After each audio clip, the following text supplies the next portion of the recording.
This is the IBJ podcast for the week of June the 10th, 2019. I'm Mason King. Okay, this construction cacophony you're hearing was recorded last week on the southwest corner of 25th Street and Sherman Drive. This will be the home of the new Martindale-Brightwood branch of the Indianapolis Public Library. And when it opens next year, it will replace a small retail space that the library had leased for many years. And this is just one of 4 new IPL branches in the works, joining 2 others that have opened since December. Now, if I'm reading my dictionary of literary terms correctly, this is an example of irony. Libraries are supposed to be quiet, and this site, for the moment, is very loud. As you'll hear in a few minutes, though, libraries aren't that quiet anymore. You don't get shushed by modern librarians. This latest generation of libraries isn't like the one you or your parents grew up with, that essentially were storehouses for books and periodicals. They're evolving to accommodate the prevalence of digital communication and the need in many communities for shared public space, a place to meet, a place to organize, a place for entertainment or career education or even supplemental meals. Now, several years ago, CEO Jackie Nytes led the library as it embarked on a bold plan to fund and build the 6 new branches, several of which are replacing other branches, and renovating others. And I spoke with her last week about this building spree, but maybe more importantly, this fundamental shift in the way the library system sees its need for real estate and how it uses its branches to serve residents. Jackie, thanks so much for taking the time to talk with us today. Happy to be here, Mason. Now, before we get started, I have a quick question that I've wanted to ask for about 20 years. Okay. And maybe you hear this a lot. I took out some books in the late 1990s. I never returned them. I don't know where they are. Can I get back in the library's good graces at some point? We would absolutely love to have you back at the library, yes. If it's from that long ago, we probably don't even worry about it anymore either, to be honest. So we can work on that. Okay. We can get you back in. My fear is I'm going to go in there and ask for a card, and they're going to give me like a $1,000 bill. I'm sure we won't make that happen. Okay, I could trust you. We have a lot of programs to get people back in the game. Okay, well, good. So there's kind of a perception problem, I think, encoded into that question, which is old people like me, we basically associate the library with books, right? Sure. I mean, they're print books, they have a spine, a sturdy cover, pages that smell like an old closet, and we know intellectually that information has gone digital. People do their research online and they read books on their smartphones or tablets or listen to them in their cars. So I think maybe there's a tendency to think, well, libraries are headed for extinction. Is that a perception that you come across? That's out there. We hear it from time to time from people, but it's fascinating. It does not match the data at all. At least in an introductory paragraph, just from 30,000 feet, about why libraries are still relevant. There's, I think, a couple ways to look at it. One has to do with what people are looking for, and that is that they are still looking for information, and not everyone in the world has become completely electronic. Electronic is not available to everyone.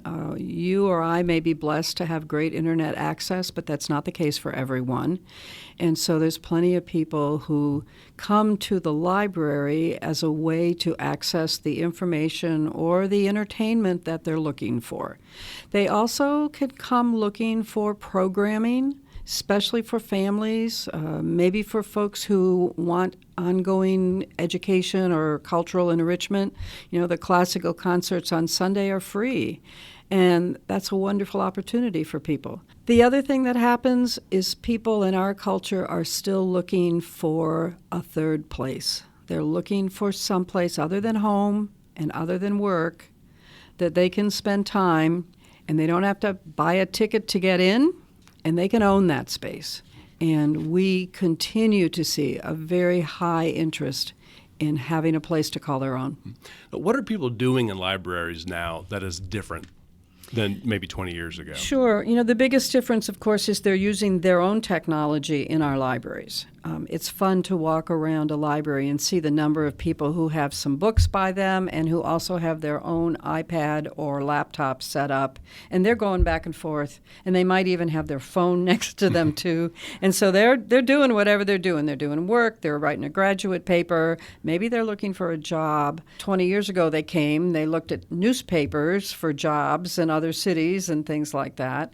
Or they might have come in to write that paper, and there was a pile of index cards and some books. So the props are different, but the journey is very similar. So what's the evidence that people are still using the Indianapolis libraries? What data do you collect? We collect a lot of data, and so we're always counting how many people have library cards, how many items are checked out, whether it's electronic or print. And we also monitor door count. And just as an example of what's happening with door count, the new Michigan Road Library opened in December, and it has been running 10,000 to 11,000 people per month visiting that library. And it's now been open for going on 6 months. The numbers have only increased each month. They have not leveled off yet. So you mentioned one of the libraries that just opened. Which one was that? Michigan Road at 63rd and Michigan Road, brand new building. What's the other one I'm missing? Oh, the Eagle Branch. Yes, last Saturday, June 1st, we opened the new Eagle Branch Library. This replaces a Eagle building that was built in the 1970s.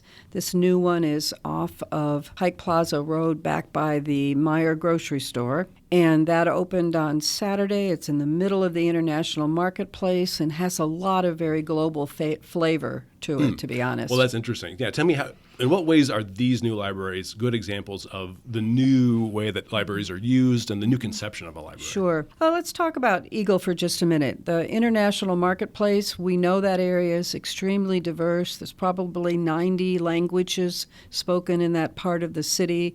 You can see all the ethnic restaurants and the ethnic grocery stores. When you look at the collection that we are offering in that building, outside of Central Library, it has the next largest collection of foreign language materials. It has a large collection of ethnic cookbooks. The staff there is a little more diverse than some of our places. It includes a librarian who came here to our city from Africa. And if you look at the artwork around the building, it's a beautiful array of very international themed art on loan to us from the International Marketplace organization. So that branch is really trying to connect with and represent its community. And we try to do that as much as we can wherever we are across the city. So if you go to the Hallville branch, you're going to find library staff who are assigned there specifically because they speak Spanish. And in the Hallville area, that's a real asset. In what other ways are these new buildings, say, different from a library that would have been built 30 or 40 years ago? The amount of programming space is important because we find that people want to come to the library for ongoing learning experiences. They want to come and hear a speaker. They may want to attend a craft program.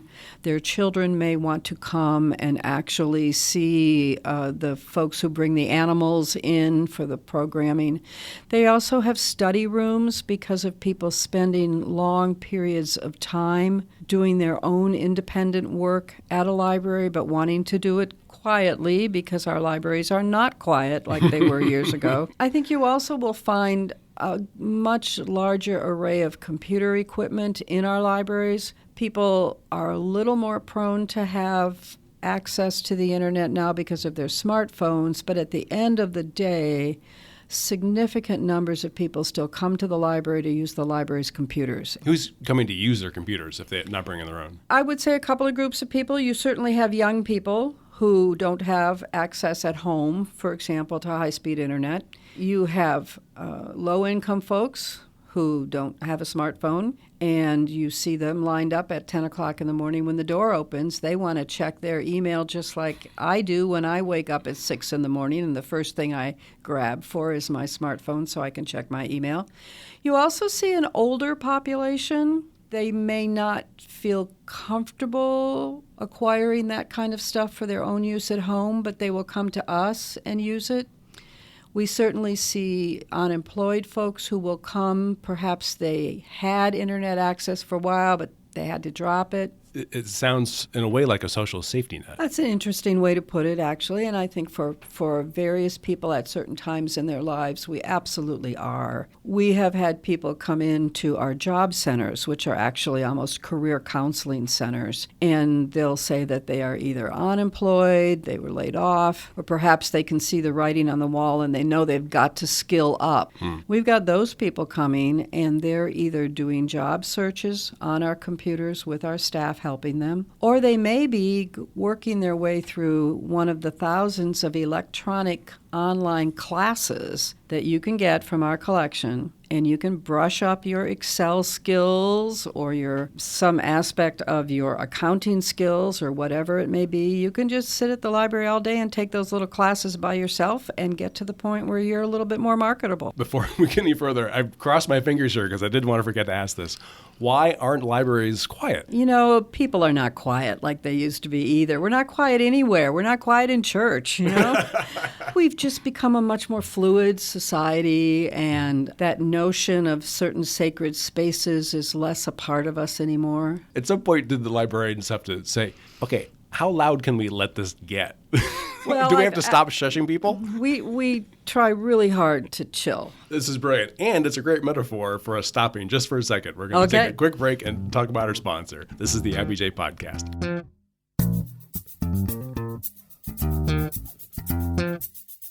The IBJ Podcast is sponsored by the Office of Minority and Women Business Development, which is committed to serving and certifying businesses owned by minorities, women, veterans, and people with ADA disabilities. The agency helps you access contract opportunities for city, county, municipal, and privately funded projects in central Indiana. For more information, call the office at 317-327-5262 or email at omwbd@indy.gov. This is the IBJ Podcast. We're speaking with Jackie Nytes of the Indianapolis Public Library, and we're talking about the growth in the library system. We've covered the 2 recently opened branches, and tell me if I'm right, there are 4 more in process. That's right, Mason, there are. The next one in the pipeline here is the new Brightwood Branch Library at 25th and Sherman. And if you drive through that area right now, you will actually see that the steel is on the site, so it feels real. That should open in the spring. We're very excited about that one. We've been in a rental facility in Brightwood for 100 years, and now they are going to get their own permanent library. Wow. Okay. After that, West Perry Township. We have purchased some land that is at the corner of Southport Road and Harding, and we will be constructing a library right there. We will also be relocating the Glendale Library out of the second floor of the mall to a more accessible location right in the neighborhood, and ultimately also building a brand new library right on the edge of Fort Bend up on 56th Street. So at the end of this phase, how many Indianapolis Public Library branches will there be? I think when we're all done, there's going to be 24. Of the 6 that we just discussed, so a few of these are replacing a branch that's already in the area. A few of them, you're introducing a library to the area. Yes, West Perry is new in that area, although it will actually replace the old Fountain Square Library, but they're not close to each other, so it doesn't feel like a replacement.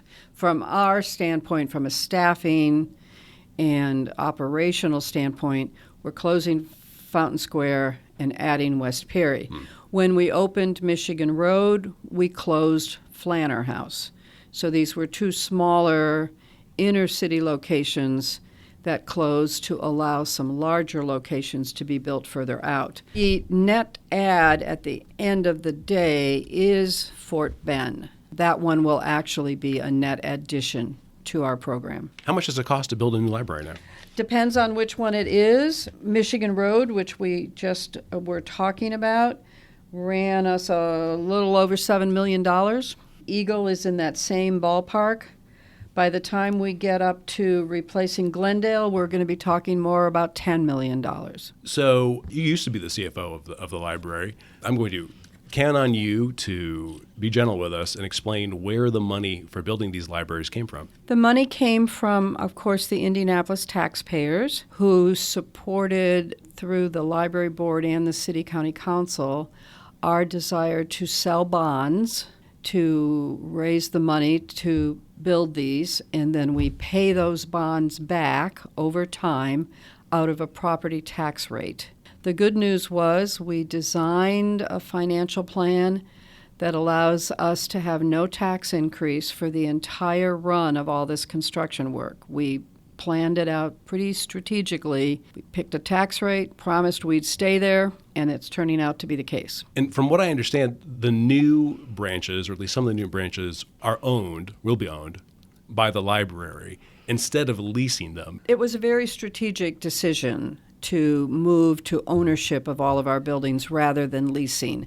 If we have a lease, we pay for it out of the operating budget. And given the tax controls here in Indiana, that budget faces a lot of pressure. But by being able to use the bond issues and build buildings that we would own, then there's no pressure for that monthly rent payment coming out of the operating budget. So it was definitely a strategic decision for financial reasons. So in the end, you save money. I think in the end, we don't have much of a difference in the money. It's a question of which pocket it's coming out of. One pocket is really constricted on what you can do, and so that was where the leases were, and we stopped using that pocket. What basically, at the end of this building cycle, will the ratio be between owned and leased locations? When we're finished with all of these, everything we have, we will own. No kidding. There will be no more leased buildings. Wow. And that's critical. If you think about $250,000 in lease payments that we won't have anymore, it makes a big difference for our budget. And also, as part of that series of bonds, were there also a lot of renovations? Absolutely, because of our buildings, some of them are still in great locations and are pretty busy, but they were built in the 80s and they definitely need to have some freshening up. They need some adjustments to meet the demand for some of the new services we spoke about earlier. So there are 4 that are getting major rehabs, if you will. Wayne and Lawrence are getting underway right now this year. We're having community meetings to confirm what the citizens in those areas are looking for. Warren and Southport were done 2 years ago. And if you visit either one of those, I think you'll see a real different vibe in the building compared to when it was built in the 80s. They've been opened up a little bit more. Certainly all the restrooms and meeting rooms have been upgraded to meet the demands for today. More study spaces have been added. And in some instances, just the sheer access to the building has been improved. I wanted to talk a little bit more about the programming now and maybe how it's a little bit different from 20 years ago, or at least from what I remember. Movies. Yes. Crafts. Yes. Okay. Live animals. Absolutely. Absolutely. Art classes. Uh-huh. Book discussions. Sounds like you've read the summer schedule. I did. Okay. I did love research, though not at the library, but on the library's website. Here was one thing that I thought was fascinating. The Seed Library. What is that? Oh, that's at least 3 of our branches already, and I think there's 3 more working on it. You know, a lot of people feel very strongly about the quality of the seeds that they're putting in their gardens. They're searching for the heirloom seeds. They're searching for something that's a little less commercialized, and they want to trade in with others. And so this whole notion of being able to have a central place where folks in a community come together and trade their resources back and forth or trade the seeds back and forth, that's literally what's happening. And you'll see these old card catalogs, actually, and each drawer has different kinds of seeds in it. And you can trade. You can bring some, you can take some. And there's usually some master gardener type folks who are helping to curate these kinds of programs, and they've become quite popular. And I think it's a reminder of what we do at the library so often is that we sense an interest in the community about something, and we look to see whether we should be helping make it easier for them. We have all kinds of programs, and you named a bunch of them. Of course, I have to smile because in a way, our programs are not new if you think about the fact that this is the 100th anniversary of the summer reading program. Mm-hmm. And we have found people who have brought their summer reading logs into us from the 50s, for heaven's sakes. And they're so proud of the reading that they did when they were children. But we do have a lot of new programs. There's a whole interesting program about making magazines. This is a big, cool thing with teens these days, where they're making their own magazines. And we have things to do with 3D printers. You know, that's certainly newer technology than what might have been in libraries over the years. How so? Not everybody owns a 3D printer, but we have them at several of our libraries, and the kids can come in and learn the coding to program the production of something and then literally print it off. It might be a keychain, it might be a Christmas ornament, different things that they're able to do. We actually have coding classes that we teach at the library. What I'm gathering from my research and talking to you is that the library that I grew up with provided books. The library today is providing what the community needs, depending on the community. And for some people, that may still be books. You know, There are still lots of folks who want to read historical romances, and we will help them find every single one of them if that's what they want. But if what they really want is to download and stream movies, we can do that for them too. And all they need is their library card. Jackie, thank you so much for taking the time with us. Always happy to talk about the library and to welcome people to come in and look around and figure out what they'd like and make sure that they ask us if they don't see it so we can make sure we can get it for them.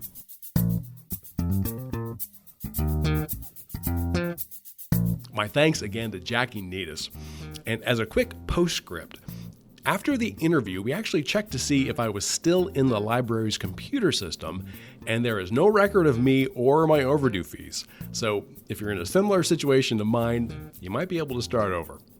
And before you get on with the rest of your week, I wanted to draw your attention to some other stories in this week's edition of IBJ. Lindsay Erdoty explains how the Indiana legislature has made investing in Indiana startups much more attractive for folks from out of state. Sam Quinn details how Indianapolis is joining Noblesville and Fishers in their effort to redevelop the Nickel Plate Railroad corridor into a 17-mile pedestrian trail. And Mickey Shuey explains how the Indiana Pacers might be able to parlay the scheduled upgrades for the field house into a much richer sponsorship deal for the arena. You can find these stories in a copy of IBJ you have delivered to your home or office, and at IBJ.com. And remember to get unfettered access to all of IBJ's award-winning business content. Just hit the subscribe button. Thanks again for making time for the IBJ podcast, which is edited by Leslie Weidenbenner. I'm Mason King, and we'll be back again next week.